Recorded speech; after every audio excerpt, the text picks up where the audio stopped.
కల్తీ కల్లును నిషేధిద్దాం, ప్రాణాలు కాపాడుకుందామన్న నినాదంతో తాంసీ మండల కోదెడ యువజన సంఘాల ఆధ్వర్యంలో యువత కలెక్టర్కు తరలివచ్చారు. ఇక సోమవారం ప్రజావాణి ఫిర్యాదుల విభాగంలో కళ్ళు దుకాణం మూసివేసేలా చర్యలు తీసుకోవాలని కలెక్టర్కు దరఖాస్తులు సమర్పించారు. ఇక తమ గ్రామంలో ఈత తాటి చెట్లు లేకుండా కల్తీ మత్తు పదార్థాలతో కళ్ళు తయారు చేసి విక్రయిస్తున్నారని, దీంతో అనేక మంది బానిసై కుటుంబాలున రోడ్డున పడుతున్నాయని అన్నారు.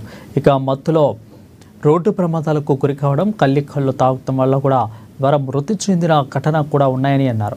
వెంటనే కల్తీ కళ్ళు విక్రయాలను తమ గ్రామంలో జరగకుండా చర్యలు చేపట్టాలని కోరారు.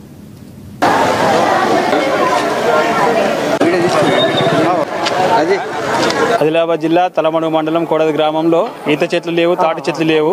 దాన్ని గౌడ్స్ కల్తీ గులఫారంతో కలిపి మందు విక్రయిస్తున్నారు కాబట్టి జనాలు నష్టపోతున్నారు, చనిపోయారు కూడా. అందుకని చెప్పేసి మందు తాగి కూడా మద్యం మత్తులో రోడ్డు మీదకి వచ్చేసి తూలుతో ఉండడంతో యాక్సిడెంట్లు కూడా జరుగుతున్నాయి. దాంతో కూడా మాకు ఇబ్బందులు అవుతున్నాయి అని చెప్పేసి మేము గ్రామస్తులమంతా ఐక్యమత్యంతో ఈ కల్తీ కళ్ళని మూసివేయాలని, నిషేధించాలని అధికారికంగా కోరుతున్నాం. ప్రస్తుతం మా ఊళ్ళో ఈత చెట్లు లేవు, తాటి చెట్లు లేవు, ఏ చెట్లు లేవు. వాళ్ళు గుల్పారం మంది వేసి అమ్ముతున్నారు.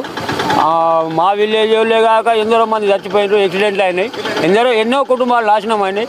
ఆదిలాబాద్ జిల్లా నుంచి కూడా కొందరు మంది వచ్చి తాగుతారు సార్, వాళ్ళు కూడా చచ్చిపోయినారు ఎందరో మంది. అందుకని దాన్ని ఊరనే బంద్ చేయాలని మేము కోరుకుంటున్నాం. ఆ దుకాణమే మూసేయాలి.